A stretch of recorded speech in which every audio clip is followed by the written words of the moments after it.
Hello everyone and welcome to Tech Idea. Here we make tutorials on topics that might be helpful to you in one way or the other. And today I'm going to be showing you guys on how you can create your own community on Reddit. So once you're in your Reddit, you just want to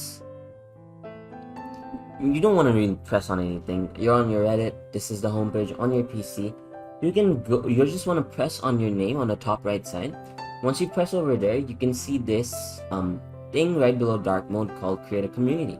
Now you can also do it from right here under home, create a post, create a community, but this won't always be there, and if it's not there, you want to go here and then you want to press on create a community. Once you press on that, let's give it a name. The name is going to be Tech Idea, and with that, it's going to be a public community, and then we just want to press on create.